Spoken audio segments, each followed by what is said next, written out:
Hey ladies, welcome to the Foundation channel. I am Tanya Cortez, and on this channel I talk about everything foundation and complexion for more mature skin.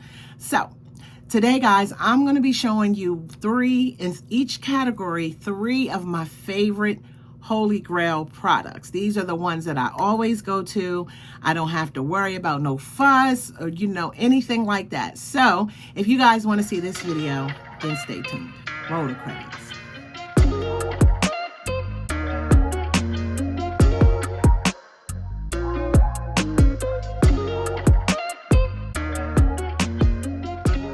So these are my favorites. These are the go-tos that always look good on my texture.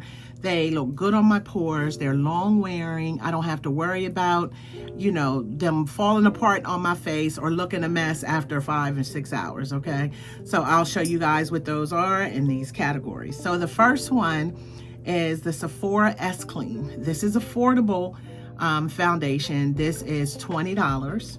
And it is really, really nice. It is buildable from a light all the way till a full. I usually wear it around medium, but it does make it, it does blur the pores. It makes your pores look very nice, and your texture doesn't accent your texture or anything like that. It is long wearing. This is a nice foundation, and I have this in the shade 29.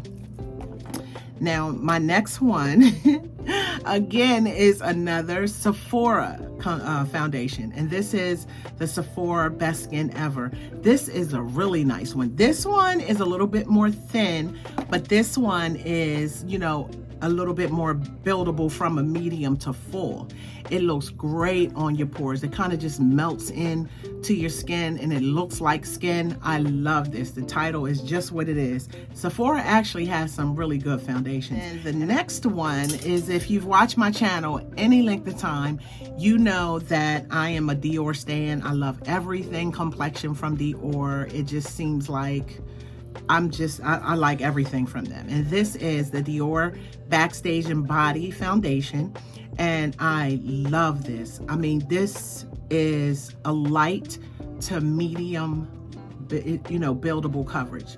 People say it can get to full. I've never tried to take it to full. I usually do maybe 2 pumps, 1.5 pumps, and I'm good to go. This, I wouldn't attempt to take it to a full coverage because it just looks so pretty.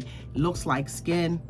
I absolutely love this. If I want to wear something a little bit more full coverage, I will wear the Forever Matte Foundation. This is the original formula.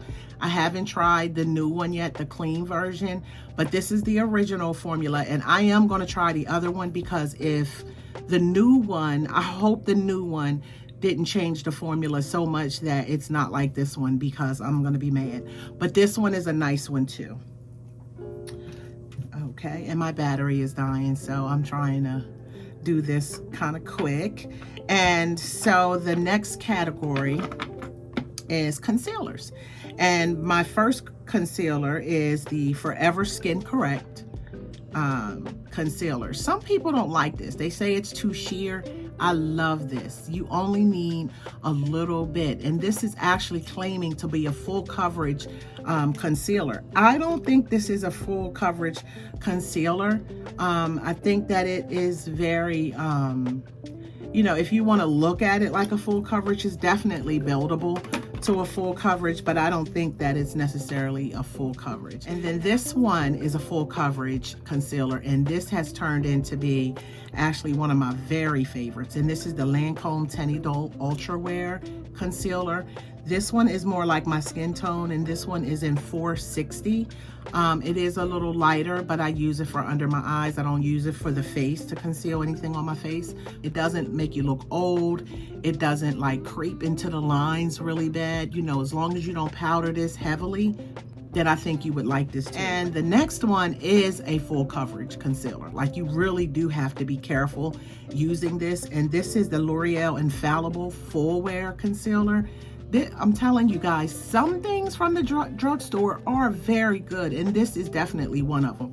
This is a true full coverage foundation. It's actually, I have this in 2 different shades because one I use for my face and one I use for under my eye. It'll last you all day.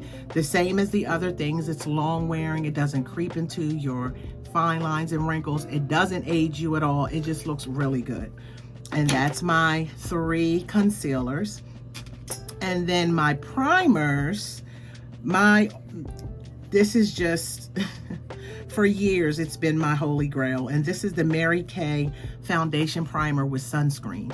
I still can't get rid of this. I keep trying to use this up, you know what I mean? But because I have so many other primers too that I'm using, I can't use this up. But I have been through every bit of, I'm serious, I've been through at least 10 of these primers. I love this primer. It is heavily silicone based. It has a lot of slip, but it's not a mattifying primer. It's not gonna blur your pores or anything like that, but I usually use it around the whole perimeter and then just use a mattifying or pore filler in my areas that I'm really concerned about. But this is really nice under a really matte foundation. Like, I mean, I'm just gonna use this one as an example because I know for sure this works very well under double wear. If you use too much of double wear, it can look really cakey, but this will help it to not look cakey. It is really, really nice. Most people I know that like double wear know how to wear double wear. You just have to know how to apply it. You know, it's one of those foundations, but this is great. And then my next one is Sephora Beauty Amplifier. And this is a matte and pore minimizer primer. It is really, really good. You just got to be careful how much you use of this. It does turn white, but it does soak up every bit of moisture on my face, at least. So I usually wear this under a more radiant, more hydrating foundation, but it doesn't make it look crusty or anything like that. It will make your face feel a little tight, but you know, when you put your foundation on, it really makes it look really nice if you have a really high, dewy, you know, type of foundation.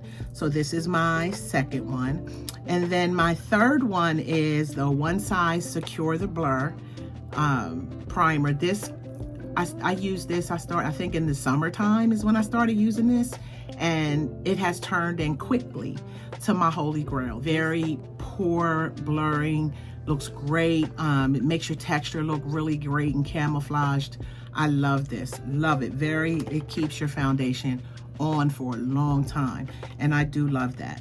Then the other one I have is a Makeup Forever Grayness Reducer. It is also a primer as well, and this, you know, does take away from your grayness instead of using a full color corrector. This is really, really sheer. Now when you put it on initially, it is very orange, but the way that it blends out is really nice. Usually color correctors are really thick, but see how sheer this is? This is really, really sheer, really smooth. And then once you put your foundation on top, you can't see it. It's really, really, really good. And it is a primer as well. So you don't have to use 2 primers unless you want to. But if you did, I would just suggest that you put your regular primer on that you're gonna use and let it dry all the way down before you put this on, okay? So it doesn't compromise your primer that you just put on. And one more category, and this is powder. So the Pat McGrath, I have this in deep, and it's a little messy, but that's the color, the shade. And then the next one is, a lot of people don't like this powder. I don't know why, but they just don't like this powder. And this is the Gucci pressed powder, and I have this in the color 10. And I have 2 shades. One was too dark, but this one is in the shade 10, and I love this powder. The only problem I have with this powder is that it hard pans very quickly. And if you want to know how to fix that, if you don't, I'm sure everybody probably does. You just take a piece of Scotch tape, put it across the area that is hard panned, and you put the tape there, you rub it in really good, and then you pull it off. It will take away the hard pan. And I have to do this so much with this powder. It's just annoying, but I love the finish that it gives me on my skin. And another one is, this is definitely my favorite, and this is the IT Cosmetics Bye Bye Pores, and I have this in the new shade of Translucent Tan Rich. Excuse me, it's Tan Rich. This is the color. This is the shade. And I have this in the regular translucent, which is super white, and I have it in the translucent in the loose powder. I know I said 3, but I definitely can't leave this out. This is the Bobbi Brown sheer finish pressed powder, and this is in the shade Basic Brown. You guys, I love this powder. I just got this a couple months ago. You guys probably remember when I hauled it, but listen, this is the most fine, pretty dusting of powder that you can get. Like, you can't see the powder on your face at all unless you're like, it's better than, it has that same kind of, not quite, you know, the Dior powder, but no powder. It's more coverage than that, but it gives me that same feeling when I'm using this. I love this powder, guys. It is pricey, but you definitely might want to go ahead and try it. So guys, those are my holy grails. Thank you so much for requesting this video. And guys, if you like this video, please comment down below some of your holy grails. What are some of your favorites? I would love to be able to try some if I've never tried them before. So guys, remember, it all starts with the base. You guys stay safe. Bye.